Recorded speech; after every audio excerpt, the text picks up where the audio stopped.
going to be launching a tasty pastry. It's a low-carb Pop-Tart. It's got 3 to 4 grams of net carbs, and we love this show. This is our best place to be in LA.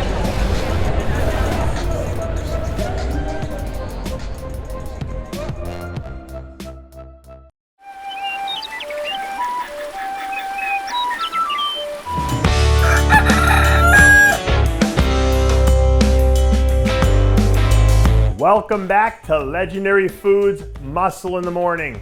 I'm Dave Palumbo, and today is Friday, October 15th, 2021. And let's find out what's going on in the world of bodybuilding and fitness.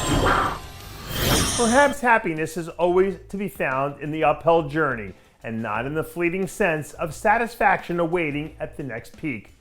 I read that Jordan Peterson quote shortly after I woke up this morning, and for whatever reason it struck a chord with me when I saw these pictures of Sergio Oliva Jr. a few hours later. Right now, Sergio's in the process of making his next journey uphill to the Legion Sports Fest. And if I had to guess, I'm sure the satisfaction of hitting his peak and possibly walking out of there with the win sounds pretty damn good right now.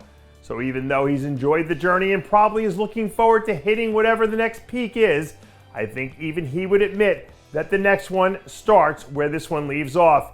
And if it just so happens to leave off with him locking up a win and securing an early 2020 Mr. O qualification, I think the next uphill journey will be that much sweeter.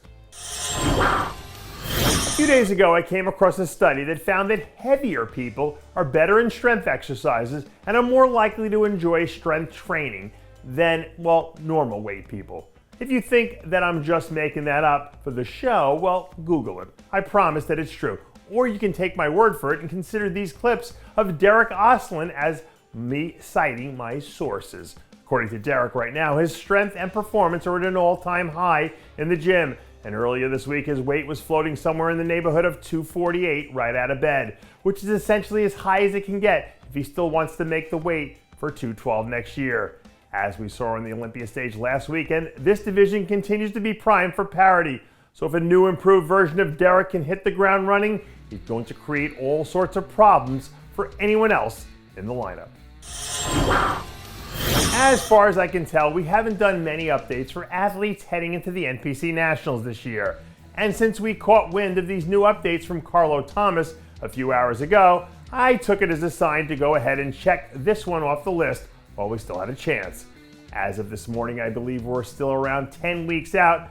But if what we're seeing in these photos is a true indicator of what he's bringing to the table this year, then this kid is about to put on a show. Shot for shot, he has some of the craziest proportions that we've seen from anyone in the amateurs for a very long time. So if he can figure things out from a conditioning standpoint, this guy's going to be a nightmare for everyone else in the lineup.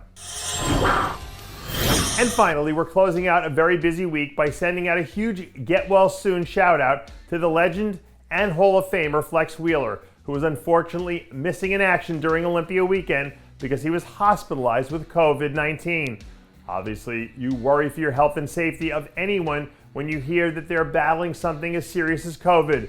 But considering all the various health issues that Flex has had in recent years, you can't help but be a little bit more concerned than the usual given the circumstances. With that being said, Flex has beaten just about every obstacle that life has ever thrown at him. So I wouldn't expect for that to change now. But in the meantime, we do want to wish you a speedy recovery, Flex, and hope that you're back up in no time again. And that does it for yet another edition of Muscle in the Morning. I'm Dave Palumbo, reminding you to always be true to your passions, and make sure to follow us on Facebook, Twitter, and Instagram.